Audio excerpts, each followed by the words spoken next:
শ্রমে বিনা চাকুরিতে বাতা দিয়া লালন পালন করা সরকারের দায়িত্ব। সেটা ইনশাল্লাহ আমি আরো একটু পরে বলবো, আগের কথাটা শেষ হোক। যেই দেশ আল্লাহর আইনে শাসিত হয়, এই দেশের 4 দল মানুষের চাকরি ছাড়া, শ্রম ছাড়া, বিনা শ্রমে বিনা চাকুরিতে বেকার বাতা দিয়া সারা জীবন লালন পালন করা সরকারের দায়িত্ব। যার এই দায়িত্ব পালন করার সামর্থ্য যার নাই, তার দেশের গদি কামড় দিয়া ধৈরা রাখার অধিকার না। খলিফা উমর 18 বস্তা গাড়ি করে নিয়ে গেলেন বিধবার বাড়িতে। 18 বস্তা খুললেন, ওই বিধবা মহিলার দ্বারা রুটি তৈরি করাইলেন, শেখাইলেন। এতিম বাচ্চাদের ঘুম থেকে জাগাইলেন, রুটি খাওয়াইলেন। এতিম বাচ্চাদের মুখে হাসি ফুটাইয়া ফিরে যাওয়ার সময় বিধবা মহিলাকে বললেন, তুমি আগামীকাল খলিফা উমরের অফিসে যাইও, তোমার মতো বিধবা মহিলা এবং এতিম বাচ্চাদের জন্য খলিফা উমরের সরকারি গুদাম থেকে তোমার নামে ভাতা মঞ্জুর করে দেওয়া হবে। এই বিধবা মহিলা পরের দিন মুসাফির বেটার কথা মতো, এই বেটি খলিফা উমর চেনে না, মুসাফির বেটা।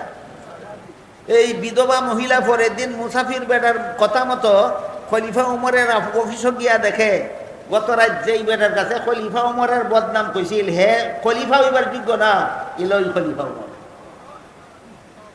ঘটনাটা বুঝতে পারছেন? খলিফা উমর খাদ্যমন্ত্রীকে নির্দেশ দিলেন, যতদিন পর্যন্ত এই বিধবা মহিলার এতিম বাচ্চা উপার্জনের যোগ্য না হয়, ততদিন পর্যন্ত এদের পরিবারের জন্য প্রত্যেক দিনের ভাতা মঞ্জুর করে দাও। আমার দেশের কোনো বিধবা মহিলা যেন রাত্রে পেটে খিদা নিয়ে ঘুমাইতে না হয়, আমার দেশের কোনো এতিম বাচ্চা যেন রাত্রে ক্ষুধার্ত অবস্থায় ঘুমাইতে না হয়। এই ঘটনা কোন কোন কোন পাওনার উদাহরণ? খাদ্য। সরকারের কাছে জনগণের অধিকার হলো খাদ্য তারা পাবে। গৃহস্থী দেশের জমিন চাষ উপযোগী হইলে চাষের ব্যবস্থা করে দাও, চাষ উপযোগী না হইলে বিদেশ থেকে আমদানি করে দাও। বিদেশ থেকে আমদানি করার সুযোগ না থাকলে যারা গরিব, যারা চাউল ডাইল নুন মশলা কিনার মতো পয়সা জোগাড় করতে পারে না, এদেরকে চাকরি দাও। চাকরি দেওয়া হইলেও এরা চাকরির বেতন দিয়া যেন খানা কিনা খাইতে পারে সেই ব্যবস্থা দাও। যে কোনো ব্যবস্থা করে দেওয়া জনগণের খাদ্যের জন্য, এটা সরকারের কাছে জনগণের 1 নম্বরের পাওনা। চাকরি না দিয়াও বেতন দিতে হবে, ভাতা দিতে হবে, বেকার ভাতা। ইসলামী রাষ্ট্রের সরকার 4 দল মানুষকে চাকরি দিতে পারবে না, শ্রম খাটাতে পারবে না। বিনা শ্রমে ভাতা দিয়া 4 দল মানুষকে লালন পালন করতে হবে। না করলে ইসলামী রাষ্ট্রের গদি কামড় দিয়া ধইরা রাখার অধিকার নাই। এবার বলেন, বিনা পরিশ্রমে বিনা চাকুরিতে বিনা শ্রমে ভাতা দিয়া লালন পালন করা সরকারের দায়িত্ব। কত দলের? 4 দল। 4 দলকে চাকরি দেওয়া যাবে না, শ্রম কাটানো যাবে না, কাজ করানো যাবে না। কাজ ছাড়াই বেকার ভাতা দিয়া দেশের 4 দল মানুষকে লালন পালন করা সরকারের কাছে জনগণের অধিকার, প্রাপ্য। 4 দলের প্রথম দল হইল অসহায় শিশু। প্রথম দল অসহায় শিশু, যাদেরকে লালন পালন করার উপযোগী কোনো অভিভাবক নাই, রুজি কইরা খাওয়াইবার মতো কোনো যোগ্য লোক নাই, আর যারা লালিত পালিত হওয়ার মতো সম্পদ নাই।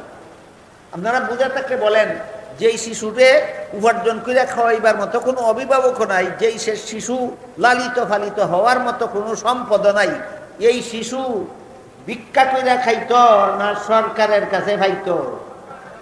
বলেন, শ্রম খাইতে পাইত না বিনা শ্রমে? বিনা শ্রমে পাইতো সরকারের কাছে। অসহায় শিশুর পাওনা এটা, এর চাকরি দেওয়ান যেত না, বিনা চাকরিতে বেকার ভাতা দিয়া লালন পালন করতে হবে। গেল 1 দলের পরিচয়। 2 নম্বর দল অসহায় বৃদ্ধ। অসহায় বৃদ্ধ, যে বৃদ্ধের শরীরে কাজ করার ক্ষমতা নাই, আর রুজি কইরা খাওয়াইবার মতো কোনো ছেলে ফেলেও নাই, লালিত পালিত হওয়ার মতো কোনো সম্পদ নাই। বলেন, এই বৃদ্ধ সহায় সম্বল ওলা বৃদ্ধ না অসহায়? এরকম অসহায় বৃদ্ধে আপনাদের বিবেকে কয় মাটি কাটতে খাইতো না রিক্সা বাইয়া খাইতো না বিনা শ্রমে খাইতো? দেওয়া দায়িত্ব কার? সরকারের। কদল গেল? 2 দল। 3 নম্বর হইল ওই যুবক, যে শিশুও না বৃদ্ধও না, কিন্তু আতুর ল্যাংরা লুলা বিকলাঙ্গ, অথবা জটিল রোগে আক্রান্ত হয়ে তার শরীর থেকে কাজ করার যোগ্যতা নষ্ট হয়ে গেছে। এবার শিশু, বৃদ্ধ না যুবক? যুবক। কেমন যুবক? যে যুবকের শরীরে বিকলাঙ্গ হওয়ার কারণে অথবা জটিল রোগে আক্রান্ত হওয়ার কারণে কাজ কইরা খাওয়ার মতো যোগ্যতা শরীরে রইছে না। আপনাদের বিবেকে কয় এই যুবকে শ্রম খাইতে খাইতো না বিনা শ্রমে খাইতো? কার কাছে খাইতো? সরকারের কাছে খাইতো। এটা 3 নম্বর দল। 4 নম্বর হইল ওই যুবতী মহিলা, যে মহিলার শিশুও না, বৃদ্ধও না, যুবতী, কিন্তু লুলাও না, আতুরও না, ল্যাংড়াও না। হ্যাঁ, শরীরে কাজ করার ক্ষমতা আছে, কিন্তু উপার্জন করে খাওয়াইবার মতো অভিভাবক পুরুষ নাই, আর লালিত ফালিত হওয়ার মতো সম্পদ নাই। এই মহিলা যদি বিকলাঙ্গ নাও হয়, এই মহিলা যদি আতর লুলা নাও হয়, এই মহিলা যদি শরীরে কাজ করার পূর্ণ ক্ষমতা থাকেও, তবু এই মহিলা দিয়ে শ্রম কাটানো যাবে না। এই যুবতী, সক্ষম যুবতী মহিলা যদি অসহায় হয়, এই যুবতী মহিলাকেও বিনা শ্রমে বাতা দিয়া লালন পালন করা আল্লাহর আইনে শাসিত দেশের সরকারের দায়িত্ব। আল্লাহর আইনে কেন দেশ শাসন করে না বুঝলেন? এবার শাসন করলে এই সমস্ত অসহায়দের খানার ব্যবস্থা করা সরকারের ঘাড়ে ভরবে, হযরত উমরের মতো। কথা বুঝেন কিনা দেখেন, কেন আল্লাহর আইনে দেশ শাসন করে না? অনেকগুলি কুমতলবে আল্লাহর আইনে দেশ শাসন করে না। এর মধ্যে একটা হইল, আল্লাহর আইনে দেশ শাসন করলে অসহায় শিশুদের লালন পালনের দায়িত্ব বহন করতে হবে সরকার।